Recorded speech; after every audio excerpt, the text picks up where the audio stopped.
గురుగారు, వృశ్చిక రాశి వారికి మరి ఈ సంవత్సరం ఏ విధంగా ఉండబోతోంది? వారు పాటించాల్సిన తంత్ర ప్రక్రియ, అలాగే ఏదన్నా పఠించే మంత్రం తెలియచేస్తారా? అమ్మ మీకు ఇందాకే చెప్పాను. ఈ సంవత్సరం శత్రు పరాభవన సంవత్సరం. అవును. అత్యంత లాభం పొందేవాళ్ళు ఈ వృశ్చికం వాళ్ళే. హుహు. వృశ్చికానికి అధిపతి కుజుడు. వీళ్ళకి ఎప్పుడు కోప స్వభావం ఉంటుంది. హ్మ్. ఎప్పుడు రహస్యం, ఏ విషయాన్ని బయటికి పెట్టరు, అన్ని మనసులో ఉంచుకుంటారు, ఏది బయటికి పెట్టరు. నేను వృశ్చిక వాళ్ళందరికీ చెప్తున్నాను, హాయిగా చక్కగా ప్రశాంతంగా అన్ని విషయాలు అందరికీ చెప్పండి, మీ గొప్పతనాన్ని అందరికీ చెప్పుకోండి. 100% మంచిది అవుతుంది, మీకు చెడు అనేది ఏమి జరగదు.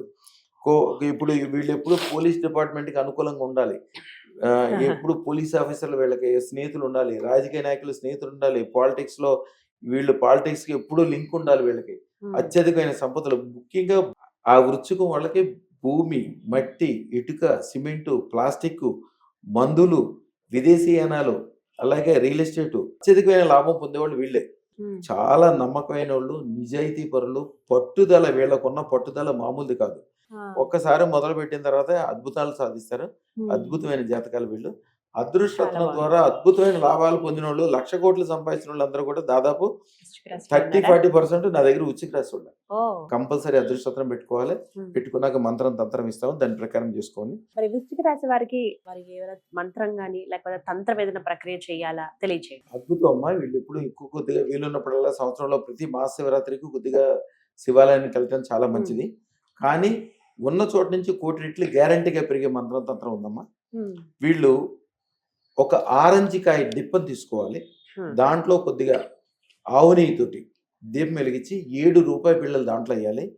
1 కిలో బియ్యం పిండి, దాంట్లో కొద్దిగా కుంకుమ కలిపి, ఆ కుంకుమ మీద ఈ ఆరెంజికాయ డిప్ప, దాంట్లో నూనె, దాంట్లో 7 రూపాయి బిళ్ళలు వేసి దీపం వెలిగించి, శ్రీం హ్రీం శ్రీం సర్వ స్వర్ణ భూలాభం తక్షణం దేహి ప్రైచ్ఛ స్వాహ. ఇది ఇలా మంత్రం అమ్మ. ఎన్ని లాభాలు పొందుతారో, ఎంత గొప్ప అవుతారో వీళ్ళకే తెలుసు. అది 7 రోజులు అట్లా చేయాలి. 7 రోజులు 7 రూపాయి బిళ్ళలు అంటే 49 రూపాయి బిళ్ళలు అవుతాయి. ఆ రూపాయి బిళ్ళని ఎర్రటి గుడ్డలో మూట కట్టి వాళ్ళు తిజోరీలో పెట్టుకోవాలమ్మా. వాళ్ళ ధన సంపదలు తరగవు. అదృష్టరత్న దాంట్లో వీలున్నంత ఎక్కువ ఖరీదు పెట్టుకోవాలి.